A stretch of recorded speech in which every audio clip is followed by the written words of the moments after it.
In today's video, I'll try to give a couple of pointers when it comes to answering why Microsoft. And the traditional approach is here, you go to the company's website, you take a look at their core values and eventually their mission, and then you try to see what's the culture like and try to link it with that in some way. Of course, knowing your strengths and knowing yourself very well. Now, if you go to Microsoft's website, actually their mission is to empower every person, every organization on the planet to achieve more. And their corporate values are respect, integrity, and accountability. So these are pretty generic, There's not much you can link to when preparing your role by Microsoft. So as I'm following, and I'm very excited to follow what different leaders have to say, different aspects, I know that Mr. Nadella also talks a lot about what I call the 3 leadership principles at Microsoft, which is create clarity, generate energy, and deliver success.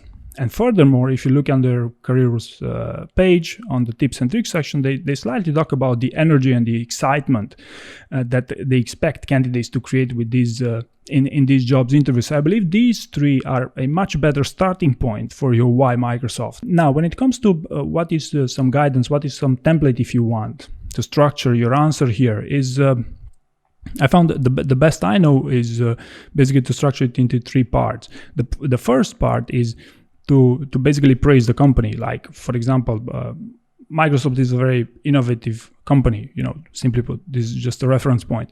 Then the second point you want to focus on is what do you bring to the table? What's your core strength? Why are you so special? And by the way, finding your core strength is something, or your core strengths, if you want, is something that might even take you days to to find out, especially for people who haven't done this before, especially for engineering roles.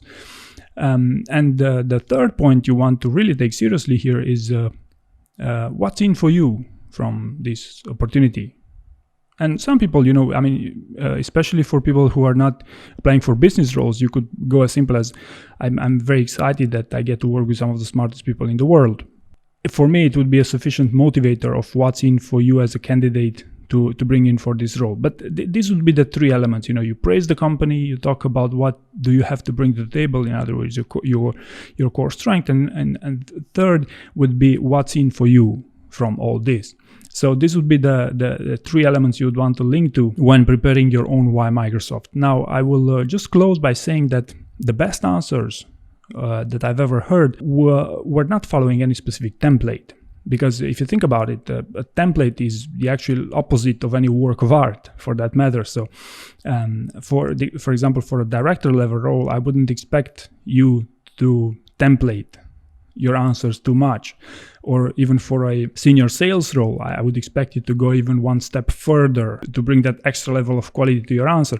But for most roles, and I believe this is pretty common sense advice, that most roles will not need to give a work of art when it comes to why do you want to work for Microsoft. So for most roles, I believe these guidelines should be a good starting point. So hopefully you found this useful.